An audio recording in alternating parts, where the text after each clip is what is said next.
200 years of British colonial rule in India saw a period of massive suppression of indigenous people, which is often ignored in popular narrative.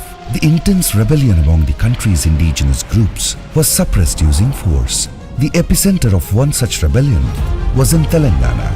The Nizam's rule created lower levels of development, land inequality, and despotic extraction.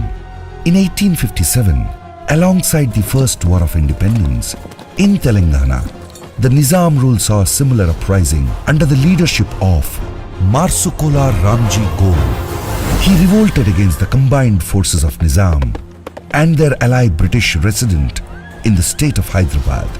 Using force, the rebellion was quelled, killing hundreds of his followers. Claims over ownership of land and crop was the conflict point between the locals and their masters, the forest and revenue officers. The exploitative practice of feudal lords continued up until 1940.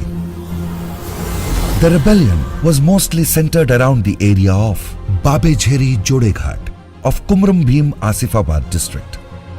In such oppressive times, in Shankipalli, a small hamlet in Asifabad Mandal, 15 kilometers from Asifabad, the leader of the Gonds rose to fight for his people.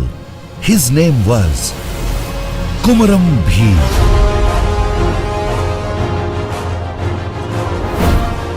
The Gond Patel of Keremeri, Sidam Raju, a reliable informant, told the anthropologist Hemandov that the root of the Babejheri trouble lay in the resentment felt by all Gonds.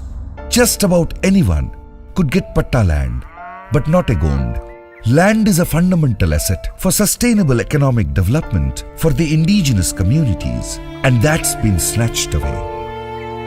The little self-contained hamlet of Keremeri was one such flourishing Gond village of 100 houses before it was occupied by the Pattadar. By denying them any rights, the whole village was given away to a Muslim settler from Uttar Pradesh. Displaced and dispossessed, about 25 Gonds left their home and village that was taken over by Marars and other castes. Komaram Bheem too was at the receiving end of the oppressive and manipulative regime and had no land to himself. He had to fight for himself and his people. A true leader by all sense, he received no formal education but was able to read and write. Uprooted from the original land by outsiders, he led a nomadic life. He went to live in Surdapur, a village of a Muslim Pattadar, and from there to Kakarghat, where he stayed for 3 years. And ultimately he settled down in Babejheri and lived there for about 5 years. He was an outsider in his own land. He no longer owned it.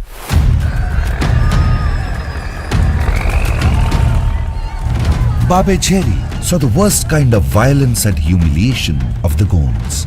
Around 1940, the region was a sum of 12 Gond hamlets with about 50 kolam and naikpod houses scattered in small hamlets in the hills around the main village. History played a cruel joke when the lines of the Dhanora state forest were drawn.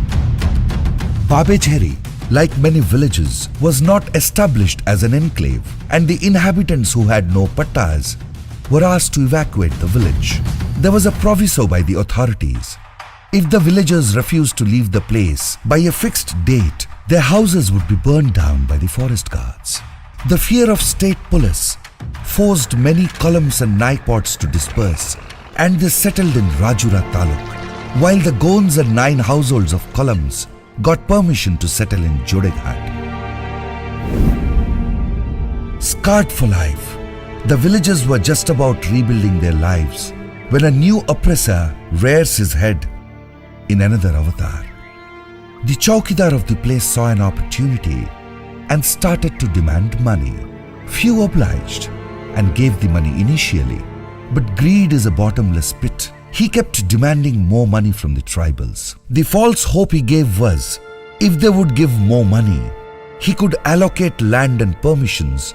Otherwise, they would be driven away and their houses would be burned down, like it happened in Babejheri.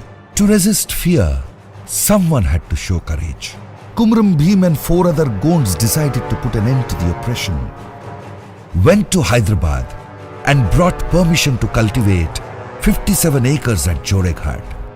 When they showed the approved documents to the Chowkidar, he still insisted on bribe and threatened to burn all the houses.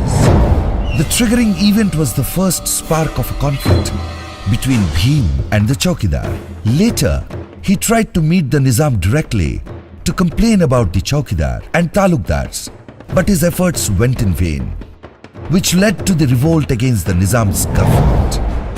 After returning to Jodeghat, Bheem realized that revolution against the rulers was the only solution left to their problems. Komaram Bheem mobilized a group of Adivasi youth from 12 Gond and Kolam villages and formed a guerrilla army with them to protest for the rights over Jal Jungle Zameen. He planned a careful strategy and led an intense uprising against the forest laws and officers employed by both the British and the Nizam rule. Sensing trouble, the Nizam offered assurance of land grants to stop the revolution. Bheem categorically rejected the proposal and demanded regional autonomy for the Gonds, eviction of all forest officials, zamindars, and true autonomy to the tribal area.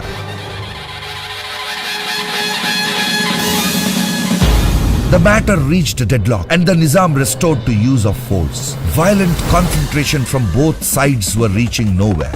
The Nizam doubled down and used more force against Komaram Bheem's army.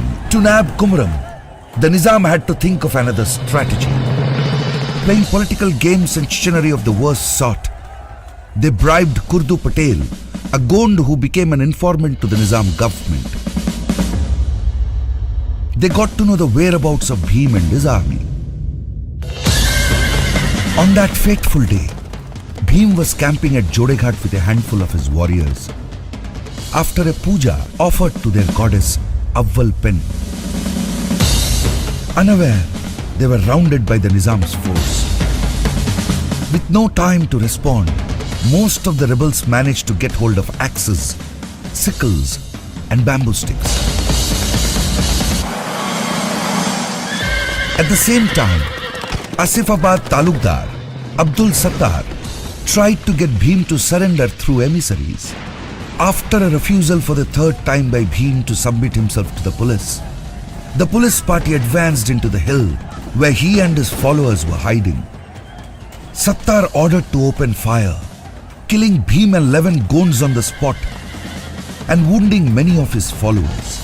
It is believed that Bheem was martyred on the day of Ashwayuja Purnima, a full moon night.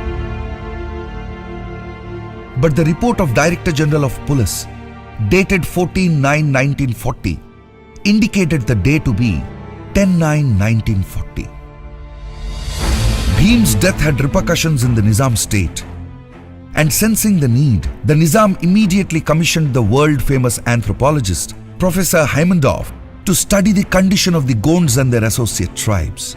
As per his report and recommendations, the government introduced and implemented tribal protection laws and educational development policy. The Honorable Chief Minister of Telangana, Sri Kalvakuntla Chandrasekhar Rao, visited the place of martyrdom of Komaram Bheem at Jodeghat in 2014 and announced the Komaram Bheem Memorial Museum with an estimated cost of Rs 25 crore. In 2016, the Memorial Museum was constructed and inaugurated by honorable ministers of the state for the public.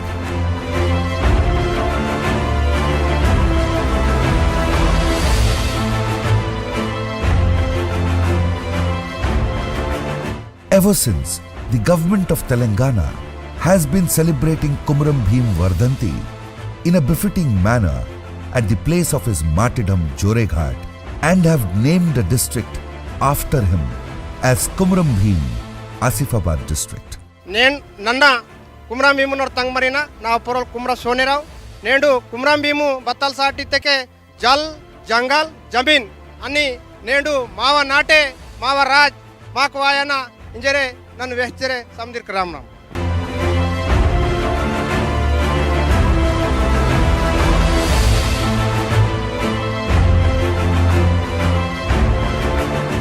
Meanwhile, The descendants of Komaram Bheem were provided with benefits through the Integrated Tribal Development Agency, Utnoor, in Adilabad district.